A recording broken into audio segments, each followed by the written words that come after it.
Kayegbo ni ìròyìn. Ìròyìn Kayegbo, ìròyìn Kayegbo, ìròyìn Kayegbo, ìròyìn Kayegbo, ẹ jẹ́ a jọ gbọ́ ìròyìn.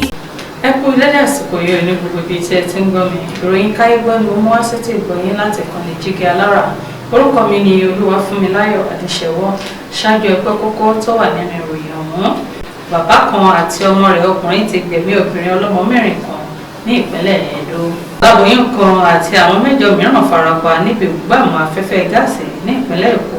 Àwọn afurasí ẹlẹ́gbẹ́ òkùnkùn ní ọwọ́ ti bà látàrí pé wọ́n gbẹ̀mí akẹ́kọ̀ọ́ Fasity. Ọmọ ọdún mọ́kànlá kan pàdánù ẹ̀mí rẹ̀ sínú odò tí wọ́n ti ń wẹ̀ ní ìpínlẹ̀ Ògùn. Látàrí ìjà tó wáyé ní ìpínlẹ̀ Kwara, ẹnìkan ti pàdánù ẹ̀mí rẹ̀ tí wọ́n sì jó ilé méjì níná. Kí tó tẹ̀síwájú nínú ìròyìn yìí, ẹ jẹ́ kí a dé òkè lọ́wọ́ fún ìpolówó ọjà. Ọ̀tọ̀ tí aráyé fẹ́. Prison 24 TV láyé sọ. Àtúntò àrèdè pàkó yí bàbá màgánà, àǹfààní ńlá ló wọlé tọ̀ wá wáyé o. Àǹfààní láti darapọ̀ mọ́ iléeṣẹ́ amóhùnmáwòrán àti rédíò orí ẹ̀rọ ayélujára kan nílẹ̀ yìí. Prison 24 TV, Jígí Alára rédíò tó kalẹ̀ ká sílùú Ìbàdàn. Iléeṣẹ́ tẹlifíṣàn tí wọ́n mọ̀ mọ́ àwọn ètò àtàtà lóríṣiríṣi ni. Àǹfààní ńlá rèé o fún gbogbo ẹni tó ní ẹ̀bùn àti ọgbọ́n àtinúdá láti wá fi ẹ̀bùn tiyín náà hàn. Kẹ́yìn náà lè di ìlúmọ̀ọ́ká gbóhùnsáfẹ́fẹ́. Akọ́ṣẹ́mọṣẹ́ agbóhùnsáfẹ́fẹ́ lédè Yorùbá pọ́nbélé àti Gẹ̀ẹ́sì ni wọ́n ní. Tàbí akọ̀ròyìn àti akàròyìn eré ìdárayá àti bẹ́ẹ̀ bẹ́ẹ̀ lọ lédè Yorùbá àtèdè Gẹ̀ẹ́sì. Ayàwòrán cameraman. Aṣàwòrán pọ̀ editor. Onímọ̀ nípa ìwádìí ìtàn documentary researcher. Onímọ̀ nípa ìpolongo ọjà lójú òpó ayélujára. E-marketer àti akọ̀wé secretary. Àǹfààní tún wà fún ẹni tí ò tí ì máa gbóhùnsáfẹ́fẹ́, ya àwòrán, so àwòrán pọ̀ àti bẹ́ẹ̀ bẹ́ẹ̀ lọ ṣùgbọ́n tó gbàgbọ́ wípé o lè kọ́ṣẹ́mọṣẹ́ lórí ẹ̀. Àwọn nọ́mbàs wọ̀nyí ni kẹ́ ẹ pè fẹ́kúnrẹ́rẹ́ àlàyé o 0705 058 0241 àti 09039893895. tàbí kẹ́ WhatsApp nìkan sórí +1347 285 7401. Lórí Facebook, Instagram àti Twitter ẹ kàn sí @prism24tv. Wá lo ẹ̀bùn tiẹ̀ náà níbi táyé ó ti gbà ọ́ ní Prism 24 TV, Jígí Alára rédíò. A máa retí yín o. Prison 24 TV, Jígí Alára rédíò ní gbogbo àwọn tó dá mọ̀ ń gbọ́. Prison 24 TV, Jígí Alára rédíò ní gbogbo àwọn tó dá mọ̀ ń sọ.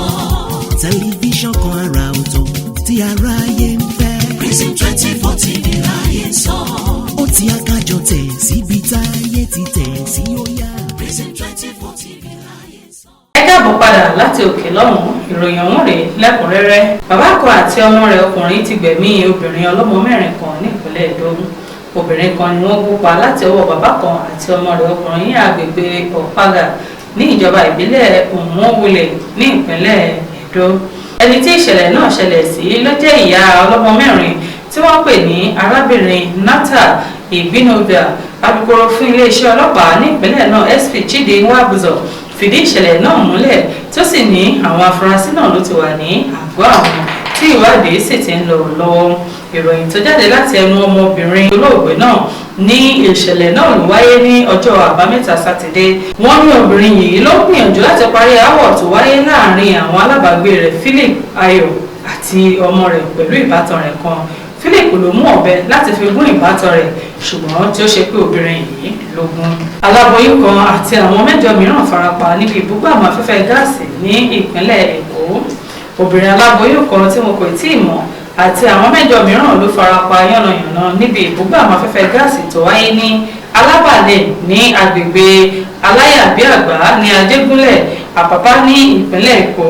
Ìṣẹ̀lẹ̀ ọ̀hún ló ṣẹlẹ̀ ní ọjọ́ Ìṣẹ́gun Tuesday nígbà tí wọ́n fìdí ìṣẹ̀lẹ̀ náà múlẹ̀.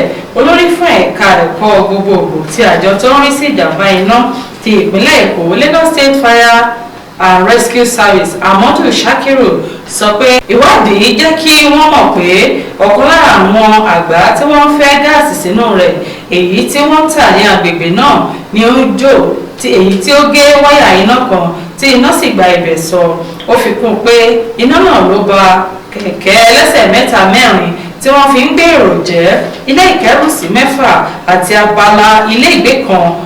Shakiru ní obìnrin olóyún àti àwọn yòókù tó lùgbàdì ìṣẹ̀lẹ̀ náà ni wọ́n ti gbé lọ sí ilé ìwòsàn Gbàgádà Burn and Trauma Center àti Ajérọ̀mí General Hospital fún ìtọ́jú tó péye.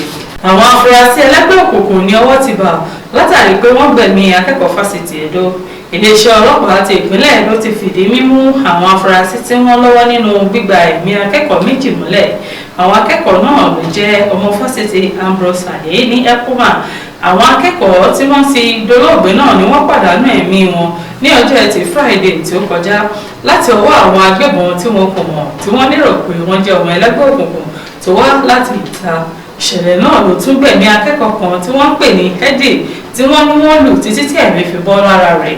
Àwọn aláṣẹ ilé ẹ̀kọ́ náà ní ìṣẹ̀lẹ̀ ọ̀hún ló wáyé ní ìta kìí ṣe inú ọgbà ilé ẹ̀kọ́ wọn ló ti ṣẹlẹ̀ tí wọ́n sì ní àwọn mọ̀ pé àwọn ọlọ́pàá yóò ṣe òfin tótó lórí ìṣẹ̀lẹ̀ náà.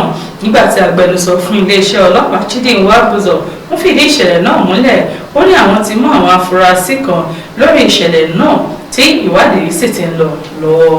Ọmọ ọdún mọ́kànlá kan pàdánù ẹ̀mí rẹ̀ sínú odò tí wọ́n ti ń wẹ̀ ní ìpínlẹ̀ Ògùn. Ọmọ ọdún mọ́kànlá kan Ìrèmídé Ọpẹ́ Ifá ni ó ti rì sínú odò tí wọ́n ti ń wẹ̀ ní ilé ìtura Grand Bank Link Hotels ní ọ̀nà Ìdíròkò ní Sango Ọ̀tà ní ìpínlẹ̀ Ògùn. Ìṣẹ̀lẹ̀ náà ló wáyé ní ìrọ̀lẹ́ ọjọ́ Àìkú Sunday. Ìròyìn tó jáde ní ọjọ́ Ìṣẹ́gun Tuesday ní Ìrèmídé ló parí iṣẹ́ níbi tí ó ti ran ìyá rẹ̀ lọ́wọ́ ní ṣọ́ọ̀bù rẹ̀ ní agbègbè náà kí ó tó lọ sí ilé ìtura ọ̀hún níbi tí ó ti rì sínú odò tí wọ́n ti ń wẹ̀. Àbúrò ìyá olóògbé náà Kẹ́hìndé Ọpẹ́ Ifá tí ó bá àwọn oníròyìn sọ̀rọ̀ ní kò sí ìgbìyànjú láti ọ̀dọ̀ àwọn onílé ìtura náà fún Ìrèmídé títí tí ìyá rẹ̀ fi dé èyí tí ó ti pàdánù ẹ̀mí rẹ̀ nígbà tí àwọn yóò fi dé ibẹ̀. Alukoro fún iléeṣẹ́ ọlọ́pàá Ọmọlọ́lá Òdetọ́lá fìdí ìṣẹ̀lẹ̀ náà múlẹ̀ tó sì ní wọ́n ti gbé òkú ọmọ náà lọ sí ilé ìgbókùúsí tí ìwádìí sì ti bẹ̀rẹ̀ lórí rẹ̀. Látàrí ìjà tó wáyé ní ìpínlẹ̀ Kwara, ẹnìkan pàdánù ẹ̀mí rẹ̀ tí wọ́n sì jó ilé méjì níná. Ẹnìkan ni wọ́n ní ó ti pàdánù ẹ̀mí rẹ̀ nígbà tí wọ́n jó ilé méjì níbi ìjà tó wáyé láàrin àwọn ọ̀dọ́ agbègbè Ẹ̀yẹ́nkọrin ẹ̀ka kan lára Ìlọrin ní ìpínlẹ̀ Kwara ní ọjọ́ Ìṣẹ́gun Tuesday.